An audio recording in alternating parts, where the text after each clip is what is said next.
nuestra vida y nuestro corazón. Y quiero continuar hablando acerca de cuando esos momentos en que no encontramos una puerta de esperanza, una ventana de esperanza, de luz, situaciones que están fuera de tu control, fuera de tu gobierno, fuera de aquellas cosas que uno está acostumbrado a tomar el control de ellas. Por eso estamos hablando acerca de Dios abre caminos donde no los hay. Que Dios abra una puerta de esperanza cuando no lo miras. Y yo quiero continuar a hablarte acerca de eso y para recordar un poco de lo que la última vez hablamos, explicamos cómo Ezequías fue liberado de los asirios. Cuando él estaba haciendo lo correcto, buscando a Dios, vino un ejército asirio y envió unos documentos, envió cartas en el cual estaban de nuevo queriendo tener opresión sobre Israel y sobre todo apagar el crecimiento, el avivamiento que el rey Ezequías en ese momento estaba produciendo.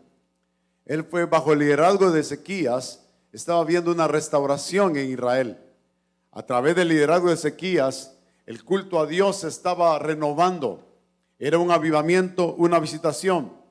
Pero en ese momento vino un rey arrogante era poderoso, más grande que él, pero no más grande que el Dios que Ezequías temía y servía. Entonces le envió unas cartas. Y yo no sé si ustedes trajeron sus documentos hoy. ¿Cuántos trajeron o se acordaron eso? Que hoy vamos a orar por eso. Vamos a presentarlas delante del Señor. Trajo unas cartas y las presentó delante del Señor. Acciones físicas, actos proféticos que sueltan moveres espirituales. Trajo las cartas y las desplegó delante del Señor. Y oró reconociendo su autoridad y dominio sobre todo. Y oró pidiéndole su auxilio. Y sabemos el resultado. Dios lo auxilió. Dios avergonzó a los asirios. Y su nombre fue honrado. Tomó carta de las manos de los mensajeros, la leyó. Y la subió a la casa del Señor y la extendió delante del Señor. Y hoy vamos a hacerlo. ¿Lo trajeron? Lo vamos a hacer delante del Señor como un acto de fe. Recuerda, los actos eran actos físicos, pero cuando hay fe en eso, algo espiritual sucede. Y luego hablamos también acerca de la victoria parcial de Joás, aunque Dios se le había ofrecido una victoria total sobre los sirios. En ese entonces se levantó un ejército numeroso que quiso formar terror y pavor sobre este rey. Y luego él buscó al profeta ya en sus últimos días de Eliseo y enfermo, lo fue a buscar. ¿Recuerdan? Y él le profetizó algo, le dijo: flecha de victoria del Señor. A través de un acto profético, dijo: abre las ventanas, toma el arco, impuso las manos sobre el arco y dijo: tira la flecha.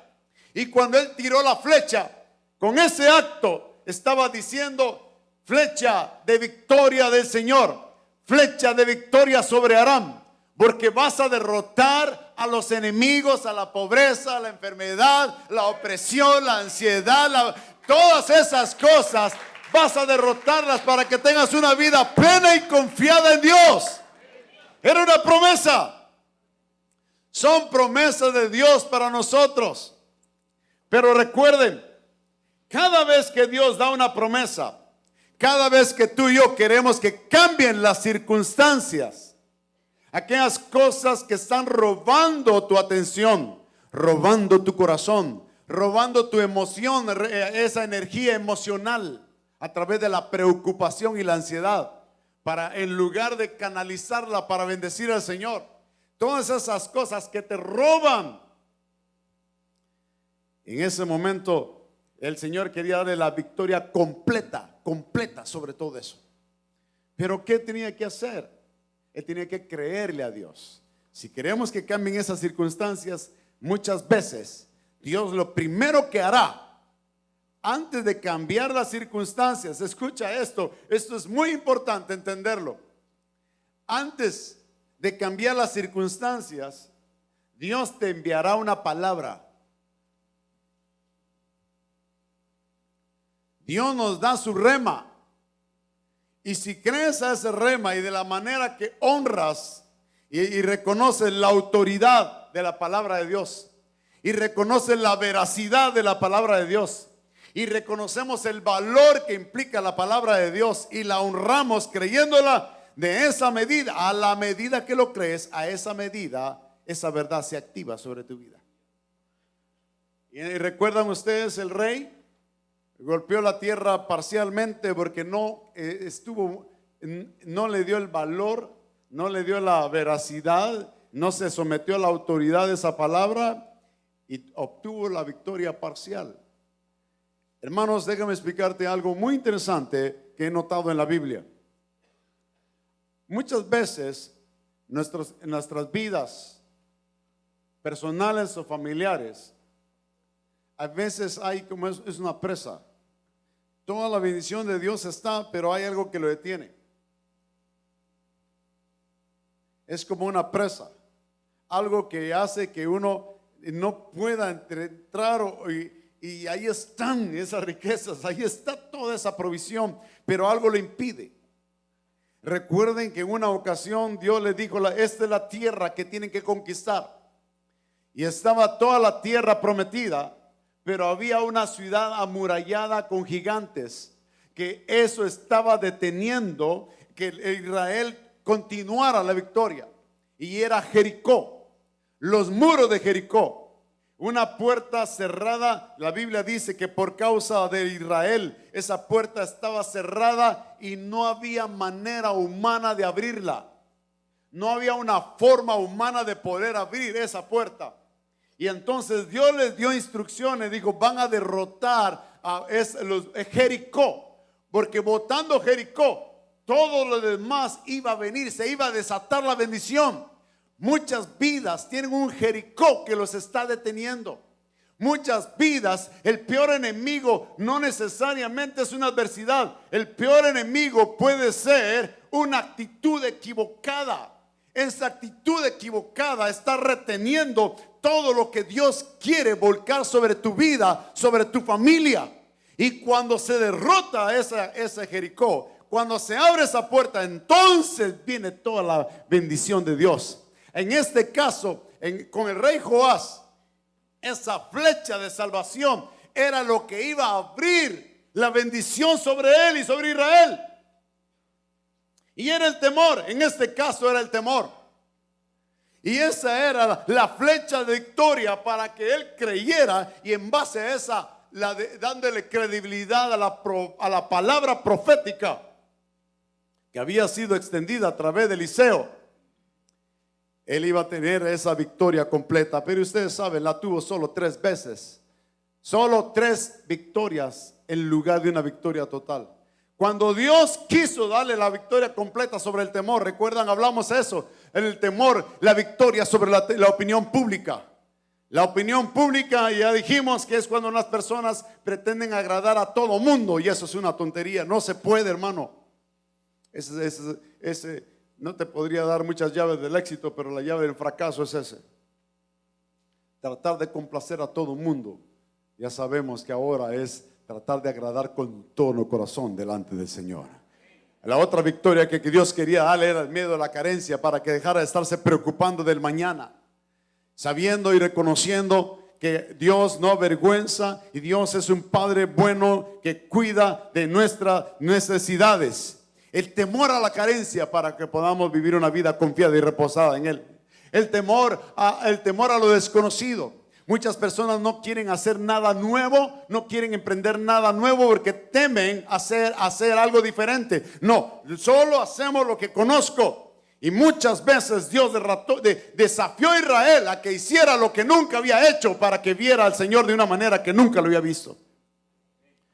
El temor a lo desconocido, el temor al fracaso. Aquellas personas que no quieren iniciar algo nuevo porque tienen miedo a fracasar. No, es que si lo intento, es que si lo hago mejor. No, porque mejor, por eso siempre hago lo que siempre se ha hecho. No voy a hacer nada nuevo porque tengo temor a fracasar. Hermano, el verdadero fracaso es intentar no hacer nada. O aquella persona que ha cometido un error, no volverse a levantar creyendo que va a volver a fracasar. No lo miremos como un fracaso, miremoslo como una instrucción. Por supuesto, no lo hagas el director de tu vida. El director de tu vida debe ser el Señor. Pero el fracaso puede ser un gran maestro. ¿Aló? El fracaso puede ser un buen maestro. Hay veces, lamentablemente, agarramos ese camino, ¿verdad?, para aprender. Pero no es fracaso si no aprendes de eso. Necedad es tropezar en la misma piedra siempre. Hablamos también acerca de el temor a lo nuevo. Dios quiere traer algo nuevo, quiere que confíes, quieres que des paso de acción y que pongas tu confianza y rompas tu comodidad, pero no quiero hacer, por eso lo mismo. Dijimos el temor al mañana, la preocupación del mañana, es arrogancia, porque el mañana no está en nuestras manos. Cualquier persona que venga y dice que mañana va a pasar esto, nadie tiene la autoridad de lo que va a pasar mañana, sino solamente Dios. Y como en Él confiamos y como en Él servimos, podemos estar seguros y reposados que el bien y la misericordia del Señor nos seguirán todos los días porque ponemos nuestra confianza en Él. Temor al mañana. Y hablamos también del temor a la muerte. Todo eso fue vencido a través de la autoridad de la verdad de Dios. Y así fue. Todo eso se perdió Joás.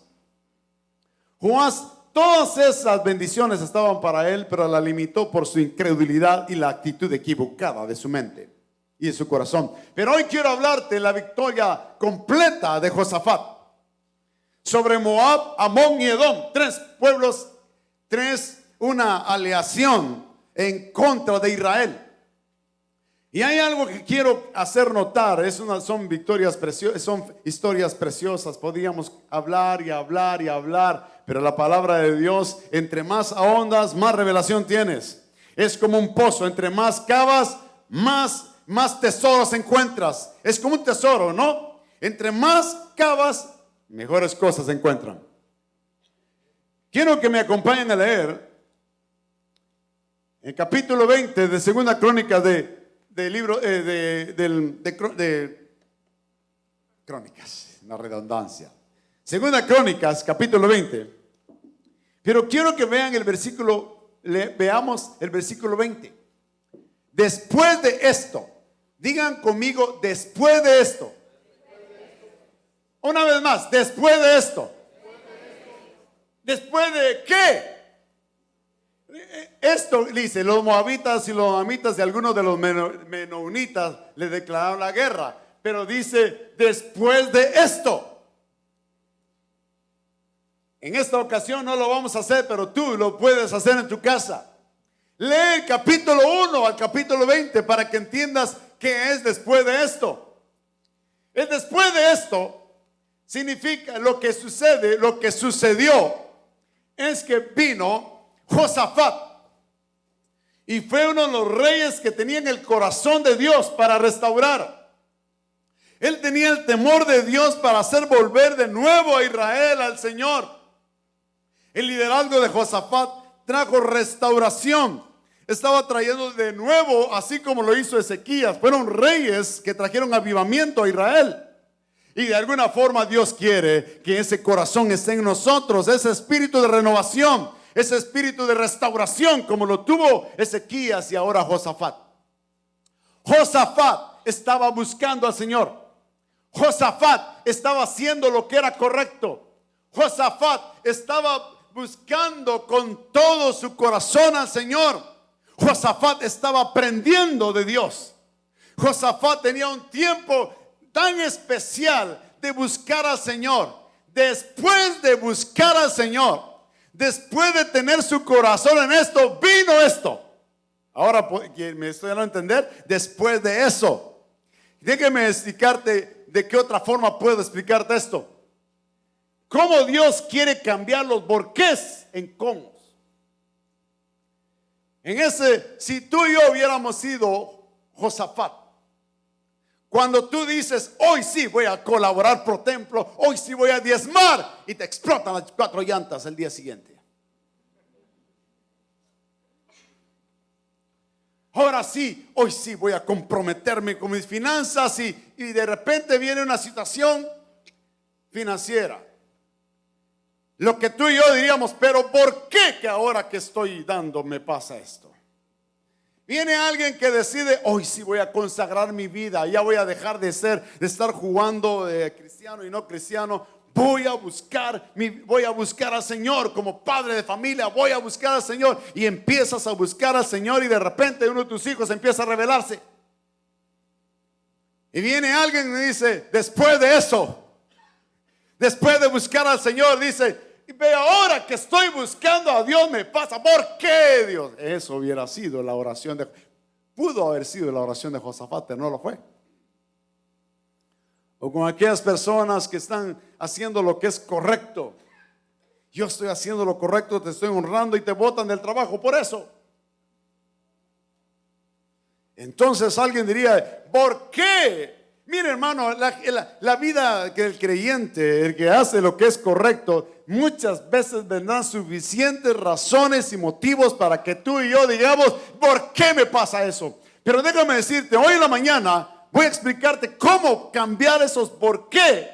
Porque esos por qué pueden convertirse en desafíos de Dios para bendecirte, desafíos de Dios para ensancharte, desafíos de Dios para engrandecer su nombre sobre tu vida. Entonces, en lugar de por qué, hay que sustituirlo en cómo poder tener la victoria, cómo poder cambiar mi estado financiero, cómo poder tener a mi familia en comunión delante de Él, cómo en lugar de por qué. ¿Cuánto les interesa? ¿Cuánto les interesa? Porque si te estás lleno del por qué, eso podrías exponerte a lo que Zacarías le pasó. Te quedarás mudo por no creer. ¿Por qué? ¿Pero por qué? ¿Pero cómo? ¿Por qué? Hermano, eso es una evidencia de incredulidad y de falta de confianza en Dios. Si tú estás atravesando situaciones en que de alguna forma te quisieras preguntar, ¿por qué me está pasando esto? ¿Por qué ahora que busco a Dios? Por eso dice, hablando de Josafat, después de buscar a Dios, después de hacer lo correcto, después de tener su corazón en Dios, después de eso le viene esta situación, una prueba.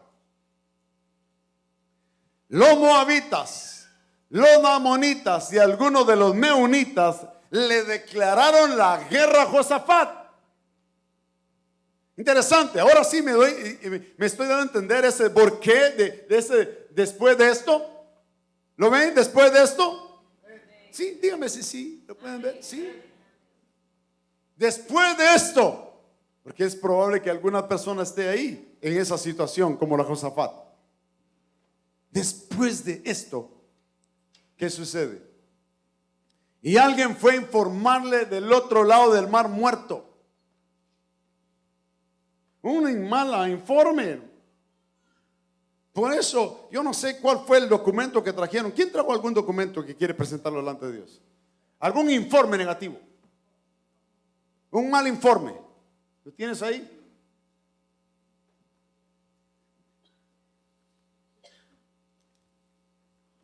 Yo recuerdo que mi esposa recibió esto. Este es un mal informe. Entonces, ¿qué hizo él? Cuando viene alguien a informarle, alguien viene, recibe una carta del banco, una carta de migración, el resultado de un examen físico, un mal informe. Después de esto, de buscar al Señor, vinieron y le dijeron esas de repentes, hermano. Hay de repentes de adversidad y hay de repentes maravillosos de Dios. De repente estaban reunidos y de repente el Señor los visitó. Y de repente, los de repente de Dios, pero también hay, y de repente se levantó un viento contrario, y de repente se levantó Faraón. Esos de repente que realmente le quieren robar el sueño y la paz. Y alguien fue a informarle del otro lado del mar muerto y de Edom, diciéndole: vienen contra ti una ¿qué? Una gran multitud, un problema grande, mayor que el que tú puedes gobernar, mayor del que tú tienes control, una deuda más grande de la cual de todos tus ahorros de tu vida, una situación que te está exponiendo a llevarte a una bancarrota emocional, espiritual y económica. Esas malas noticias, viene eso contra ti. ¿Y qué hizo él? Atemorizado. Miren algo que interesante en la vida de Josafat. A veces es mentira que no seamos expuestos a las palabras equivocadas de una persona. Duelen, hermano. ¿No es cierto? Aquellos comentarios equivocados, aquellas situaciones que le llegan negativos de alguien. Tú estás con algo optimista y viene alguien y dice: sí, pero esas cosas, estás haciendo a alguien y alguien te hace un mal comentario. Hermano, nadie está exento a eso, pero mira, hay dos cosas: o el temor te paraliza, o puedes utilizarlo para llevarlo y canalizar y a buscar al Señor con todo tu corazón.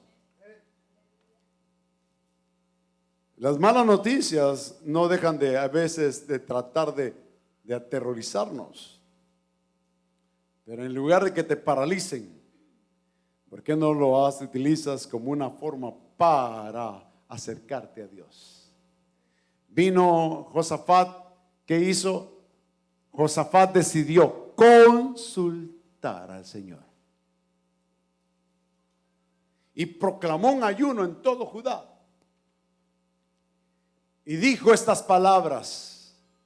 Después de eso, esta fue su oración: oh Dios nuestro, oh Dios nuestro. No dice oh Dios nuestro, es la misma parte de lo que Jesús nos vino al privilegio que el Señor vino a instituir en nosotros. Ya no van a decir Dios nuestro, ahora ustedes, a nosotros como la iglesia, dice, pueden decir Padre nuestro, un Dios personal, un Dios relacional. ¿Cuántos podemos decir Padre nuestro? El Padre nuestro es el Dios nuestro, no el Dios del hermano el padre pero no mío, no. Padre nuestro, Dios nuestro, no es un Dios lejano, distante. Entonces dice, oh Dios nuestro, digan, oh Dios nuestro, oh Padre nuestro. No nos juzgarás. En otras palabras, ellos son siendo injustos porque tú les permitiste, fuiste buenos con ellos cuando en la peregrinación de Israel, y ahora ellos están pagando de esa forma. Tú eres un Dios justo, por eso dice, no los juzgarás. Tú eres un Dios justo porque no tenemos fuerza alguna delante de esta gran multitud que viene contra nosotros. No sabemos qué hacer, pero nuestros ojos están vueltos en ti. Mire, estas son tres declaraciones que evidencian el corazón de Josafat. Lo primero que él dice, oh Dios nuestro, ya hablamos de esto. Esto habla de una relación personal, no un distanciamiento. No es un Dios distante, es un Dios cercano a través de Jesucristo. No tenemos fuerza alguna delante de esta gran multitud que viene contra nosotros. La humildad. Hermano, esto es humildad. ¿Sabe que nosotros somos el corazón del hombre es orgulloso? ¿Le cuesta reconocer que necesita ayuda?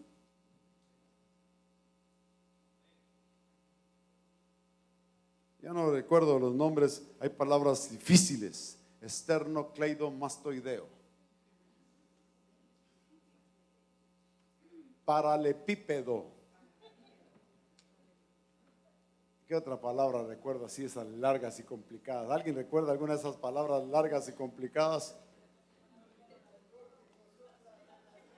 ¿Ah? ¿Cuál?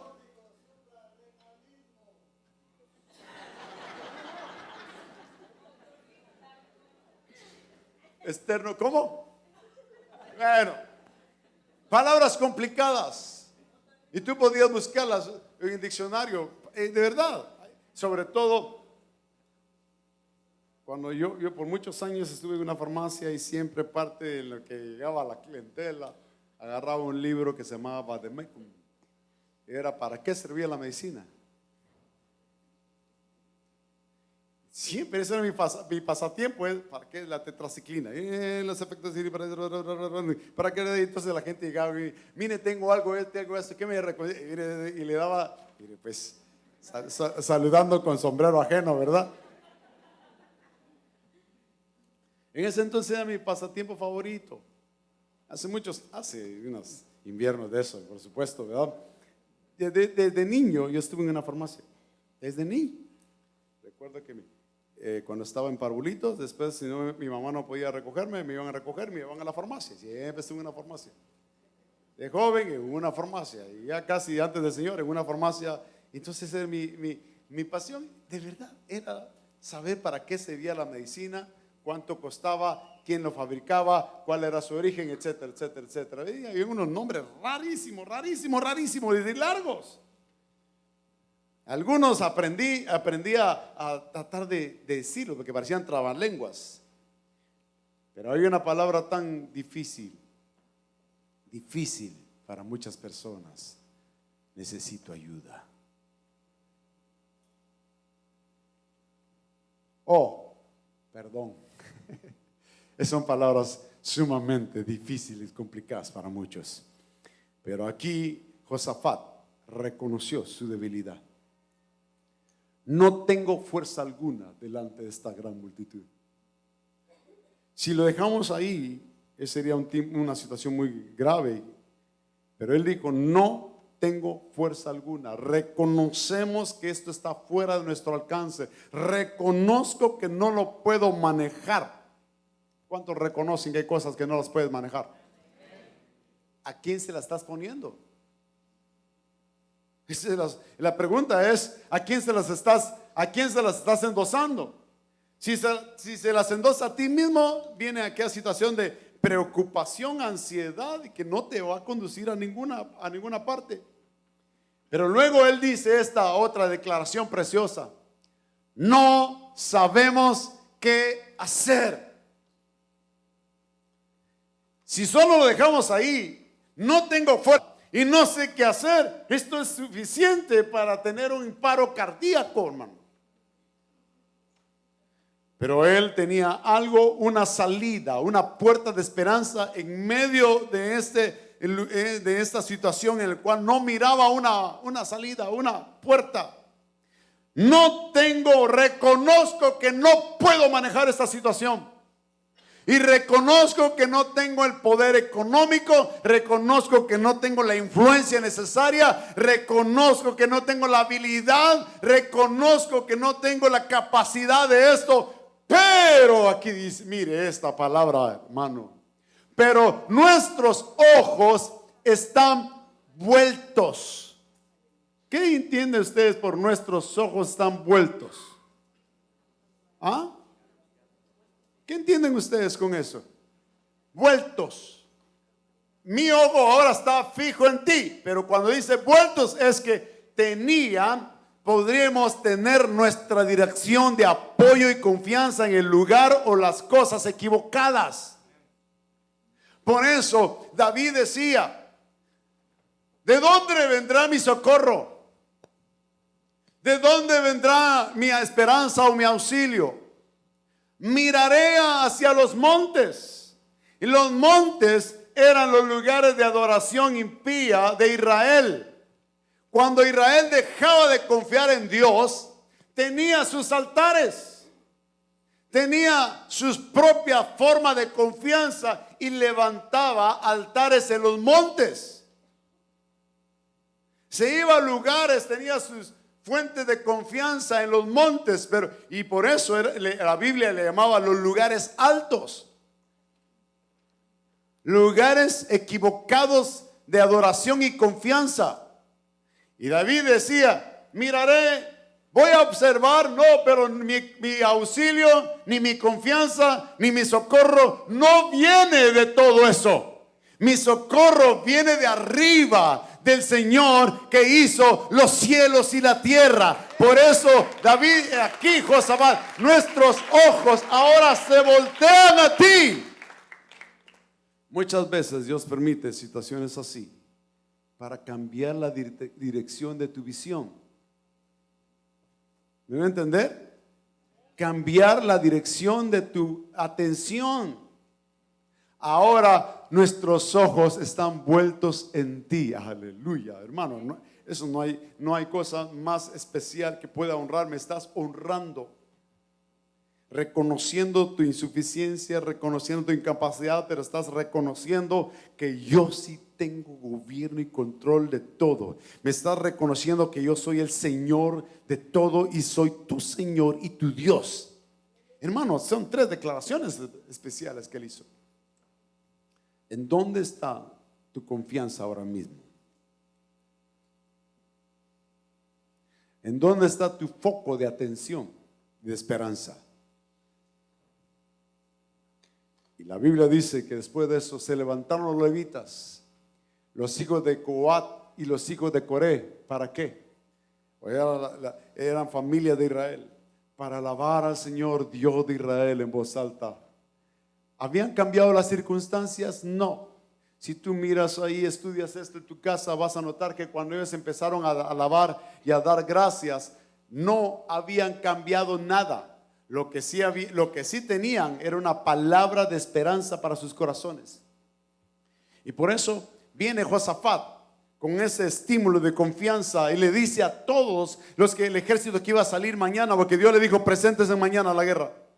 No van a pelear ustedes, solo van a observar lo que yo voy a hacer. Y le dice estas palabras: y se levantaron muy de mañana y salieron al desierto de Tecoa.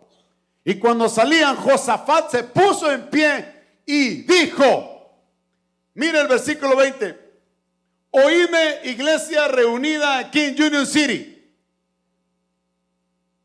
confíen. La palabra confiar es la misma palabra para creer. Algunas versiones lo ponen confianza y otras versiones le ponen creer. Confiad en el Señor vuestro Dios y van a estar seguros. ¿Cuántos confiamos en Dios? ¿Cuántos creemos en Dios? Aleluya. Una vez más, ¿cuántos creemos en Dios? ¿Cuántos le creen a Dios? No es lo mismo. No es lo mismo. Aquí Josafat hace la diferencia. Oídme, Judá, confíen en el Señor y van a estar seguros. Hay seguridad cuando alguien pone su confianza y cree en Dios. Pero luego le dice que para poder triunfar, recuerda que el triunfo no es lo mismo ganar una guerra que tener un triunfo. Si tú estás en un asunto legal, bueno, ganaste esta parte, ya te ganaste este punto, pero todavía te falta que se dictamine al final, se dice, se le absuelve o sea como sea, cuando se cierra el caso. Estamos en una batalla y tú puedes ganar o quizá perder una batalla, pero en realidad es cuando al fin se tiene el triunfo. El triunfo es el final de todo. Entonces, para tener un triunfo sobre aquellas malas noticias, sobre los malos informes, tenemos que creer, confiar en la palabra profética. La palabra profética más segura, ¿cuál cree que es? Lo que está escrito y comunicado en el rema de Dios. Y estaréis seguros, confiad en sus profetas y triunfaréis. ¿Ya se dieron cuenta que 2 focos de confianza? Crean en Dios y pongan su confianza en lo que Él nos dice. Una vez más, la palabra de Dios. Y mire, esta palabra, la palabra creer es confiar. Ahorita vamos a aprender una palabra hebrea y se pronuncia amán. Digan amán. ¿Saben qué significa? Es creer. La palabra amán en hebreo significa es creer o confiar. Y eso significa, el significado de esa palabra confiar o creer es considerar algo digno de confianza. En otras palabras, esa palabra es digna de confiar. Recuerden ustedes que el cumplimiento de una promesa va a depender del carácter y de la integridad de la persona que lo promete. No es lo mismo la promesa la promesa tuya como creyente a la promesa de un político.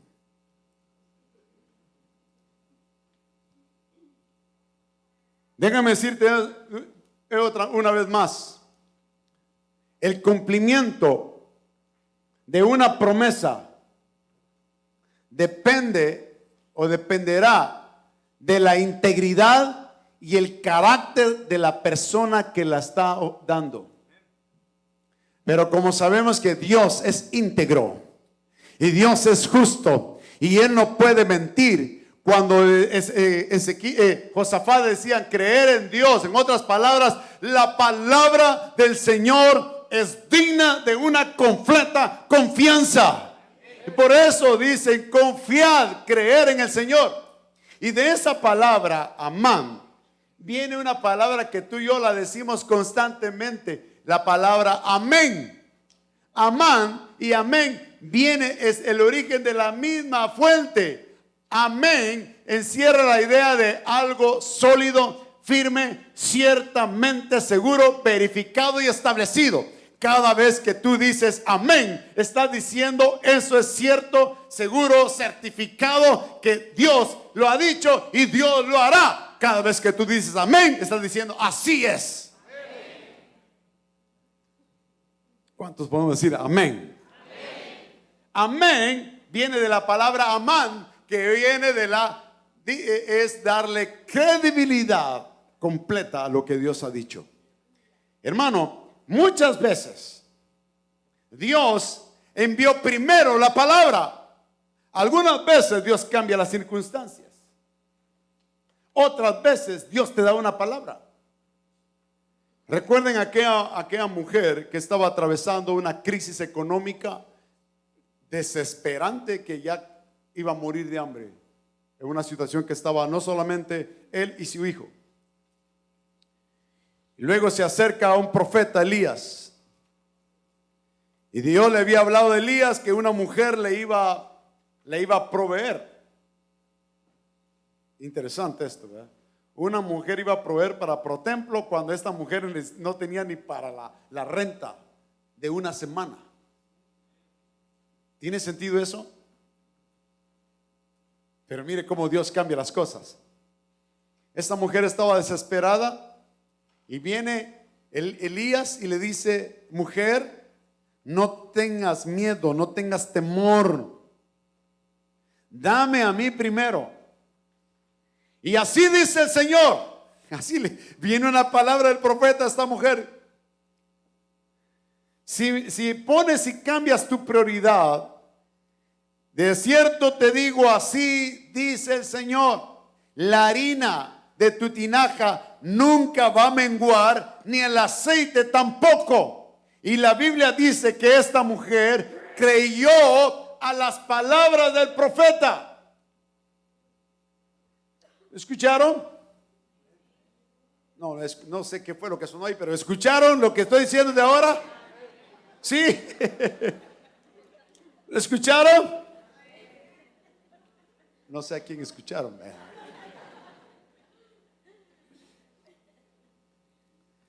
Dice, ella le puso atención a las palabras del profeta. Y dice que le creyó a esa palabra. Y entonces lo que tuvo que hacer ella fue activar. ¿Y cómo activó que creía esa palabra? Pues le dio lo que el profeta le pidió. Su punto de confianza, que era lo poco que tenía. Y esa fue. Y como resultado de su acto de obediencia a la palabra, ustedes saben el resultado. Dios la proveyó y la bendijo de tal manera que tuvo lo suficiente, no solamente para ella, sino también para el ministerio de Elías. Esta historia se va a repetir y se sigue repitiendo y se está repitiendo en muchos de ustedes. Pero primero tienes que creer la palabra. Otra ocasión, por ejemplo, Joás, primero Dios le dio una palabra. Saeta de salvación, era una palabra, tenía que creerla. Y creyendo iba a haber el cambio de circunstancias. Un ejemplo más: 10 leprosos, de lejos, porque no podían acercarse, gritaron a Jesús y le dijeron: Jesús, hijo de David, ten misericordia de nosotros. Y luego el Señor le dice, les da una palabra y les dice: vayan y vayan con el doctor para que les extienda el seguro, que les extienda un certificado que ustedes están sanos. ¿Y eran sanos? No. En ese entonces los sacerdotes eran los que firmaban, daban el certificado médico de que habían sido sanos. Ellos observaban si habían sido sanos de la lepra y decían: ya puedes volver a la comunión. Pero él les dio una palabra: vayan con el médico para que les rectifique la sanidad divina. No había pasado nada, solo tenían la palabra de Jesús y ellos la creyeron, y en un acto de obediencia fueron con el sacerdote para que les extendiera que eran sanos. Miren, hermano, ellos pudieron haber dicho: ¿cómo vamos a ir? Vamos a hacer la vergüenza. Hasta que nos sanes vamos. No, primero le creyeron a la palabra, y creyendo a la palabra ellos fueron sanos. ¿Recuerdan?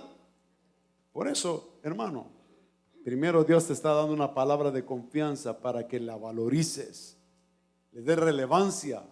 Hay 3 aspectos importantes que hacen que esto sea, que su palabra funcione.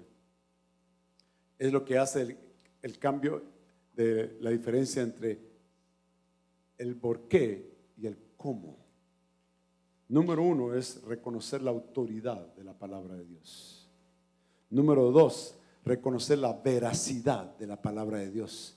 Y número 3, la relevancia de la palabra de Dios. ¿Qué es la relevancia? La importancia de la palabra de Dios en tu vida. Esas 3 cosas es lo que la palabra de Dios hace la diferencia en las personas. La autoridad, la veracidad y la relevancia. Entonces, para ir terminando,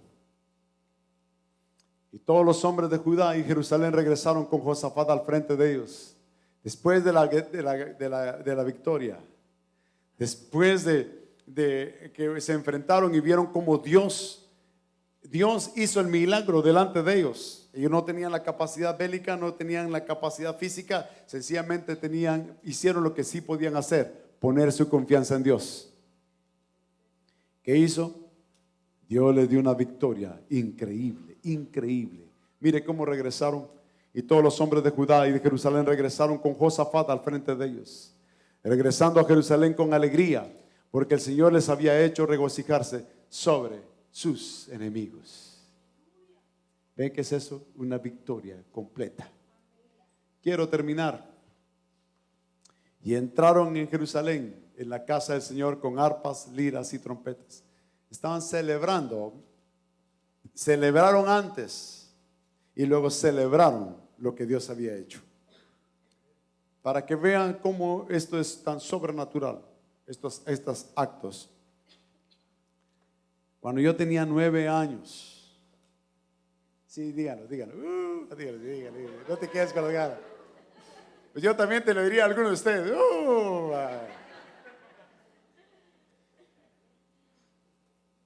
Cuando yo tenía 9 años y tú me dabas clases de escuela bíblica, nada. En 1967, creo yo. Unos años antes, Israel había logrado establecerse como el Estado, reconocerlo como un Estado de Israel, en 1948 o 58. 48. En 1948, ellos se habían hecho una nación, la habían reconocido como el Estado de Israel. Y unos años después, y eso empezó a provocar cierta tensión, y en 1967 hubo algo que se llamó una alianza árabe al frente de Egipto.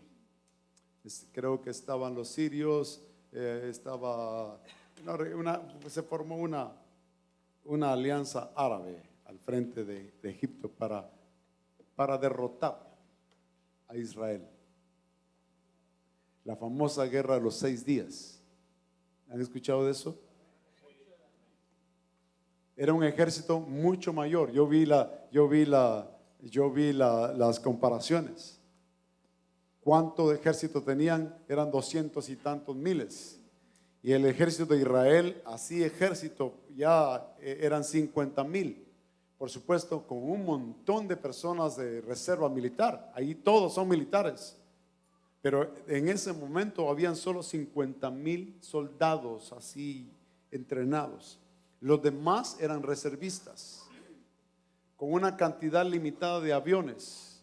Y ellos habían hecho alianzas con tanques y aviones. Y viene algo similar.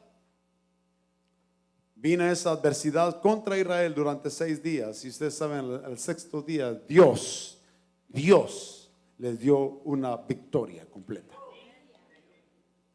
Ellos no tenían la fuerza ni la capacidad para hacerlo.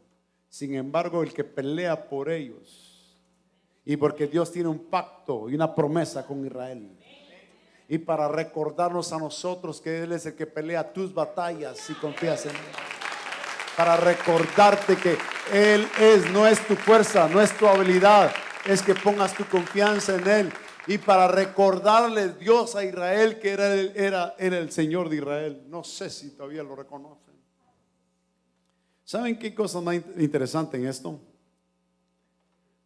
Para que dejes de estar preguntando ¿por qué me pasa esto? ¿Por qué me pasa esto? Cada vez que Dios prueba tu vida es porque quiere ensancharte. Cada vez que Dios te pide algo a ti es porque Dios te quiere prosperar. ¿Saben qué sucedió? No recuerdo ahorita exactamente todas las regiones.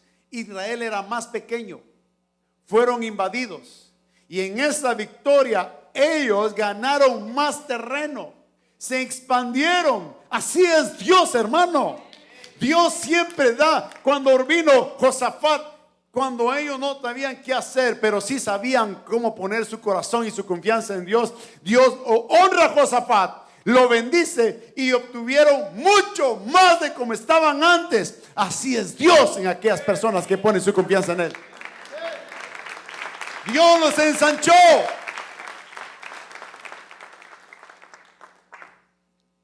Por eso, para terminar, y vino el terror de Dios sobre todos los reinos de aquellas tierras cuando oyeron que el Señor había peleado contra los enemigos de Israel.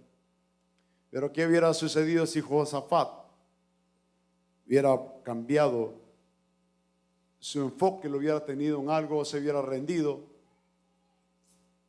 se hubiera vendido, hubiera una alianza equivocada, hubiera sido un fracaso? ¿Qué fue lo que hizo? Número 1, reconoció su necesidad.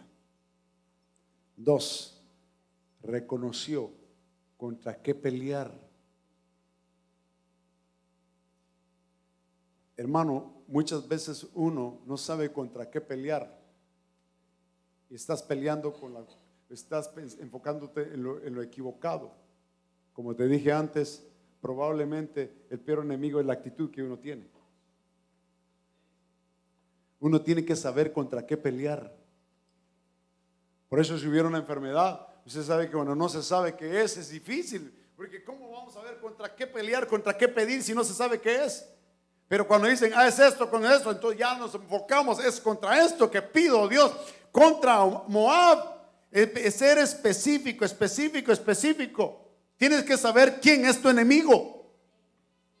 Lo segundo es reconocer que no tienes la capacidad para que pongas completamente tu confianza en Dios. Por eso la Biblia dice, bienaventurados los pobres, porque ellos van a ser prosperados y enriquecidos y fortalecidos por Dios. Otra cosa que Josafat hizo es que dio gracias anticipadamente. Lamentablemente las personas dicen, hasta que yo mire, hasta que yo lo vea, entonces voy a celebrar, entonces voy a dar, hasta que me gane la lotería, hasta que me suban el empleo, entonces voy a colaborar por templo, entonces voy a diezmar. Eso no funciona así. Ellos celebraron antes de la victoria, porque pusieron su confianza en Dios. Y la victoria fue completa y absoluta a favor de Josafat y de aquellos que pongan su confianza en Dios. Termino con Miqueas, capítulo 2, versículo 13. Subirá el que abre caminos delante de ellos. Abrirán camino y pasarán la puerta y saldrán por ella. Bueno, conquistamos esta adversidad. Viene este banco, nos cerró la puerta, pero Dios la abre la puerta, salimos con la victoria de Dios a abrir otra puerta y salir de ella. Eso implica de victoria en victoria. El diablo quiso venir con Josafat a quitarle, a arrestarlo, a hacerlo nada. Pero ¿qué hizo Dios? En el mismo camino que quiso ser avergonzado, Dios en ese mismo camino levanta a Josafat. Por eso, hermano, que su nombre, en medio de la circunstancia que estás, en vez de preguntar por qué, mejor pregunta cómo. ¿Por qué ahora que busco más a Dios, más problemas tengo? Mejor dije, ahora, Señor, dime cómo cambiar mi situación. ¿Cómo? Y Dios te va a decir cómo hacerlo. Te va a dar una palabra, te va a dar un cambio de actitud, te va a desafiar, y ahí es cuando vas a ver la mano del Señor. Y su rey pasará. Ya dijimos, eso es las casas paternales. Y su rey pasará delante de ellos, y a la cabeza de ellos el Señor, Jehová de los ejércitos, el Rey de gloria que está con nosotros. En esta mañana voy a invitarte que nos pongamos de pie. Dios abre caminos donde no los hay. Yo tengo dos peticiones aquí. Mi esposa tiene la suya, pero es la nuestra también. Porque lo que es con ella es con nosotros, ¿verdad? ¿Cuántos tienen esa carta que quieren poner delante del Señor? Tráiganla para acá. Ustedes presentándola delante del Señor. Ahora mismo, si lo crees, ven aquí al frente y ponla ahí, aquí. Yo la pongo acá. Y quédate ahí con él. No, quédate ahí enfrente de eso. Quédate enfrente de eso. Lo que tengan, pónganlo ahí ustedes delante de él.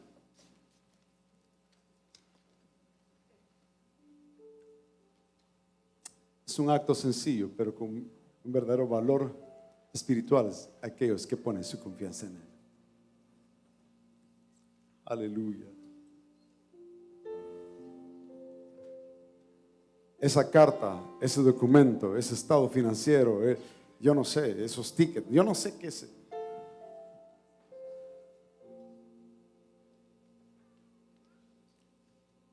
Órale, cierren sus ojos y abran su corazón. Seguramente lo tienes ahí porque está fuera de tu control. Tú no puedes elegir por eso.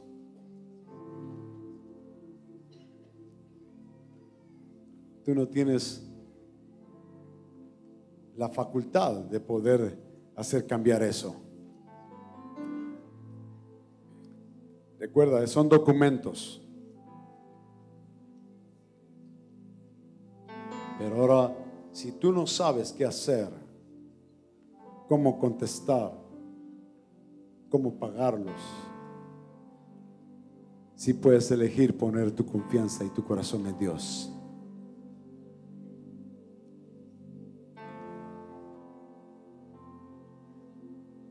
Espíritu Santo. Gracias, Señor. En este momento, Dios, es un acto sencillo, pero un acto profético delante de ti.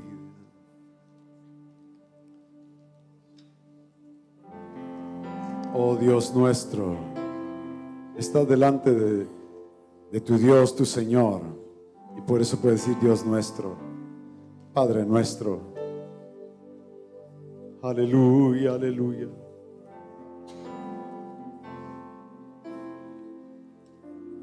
Aleluya, aleluya, aleluya. Gracias.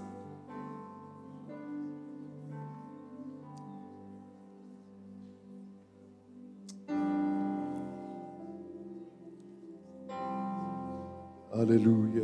Oh, gloria al Señor.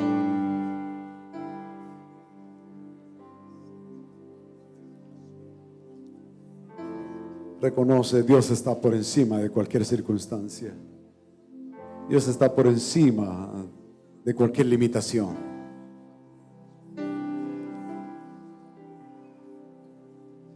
Vino entonces Ezequías, tomó la carta de la mano de los mensajeros y la leyó. Yo quiero que lo tomen ahora su documento, tómenlo y resúmelo en la adversidad o lo que te espera. Yo quiero que lo...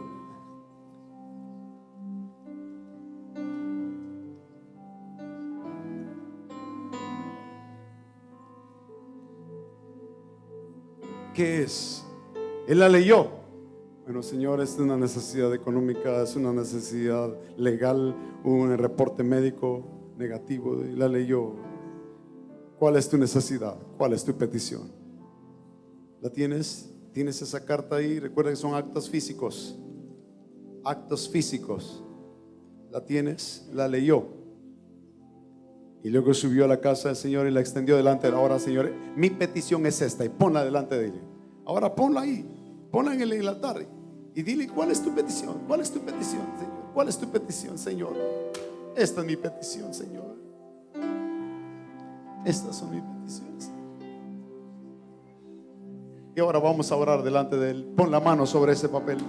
Señor, en el nombre de Jesús, no tenemos la capacidad, la fuerza, pero nuestros ojos están puestos en ti. Tú eres nuestro Dios y nuestro Señor. Padre, te extendemos estos documentos contrarios.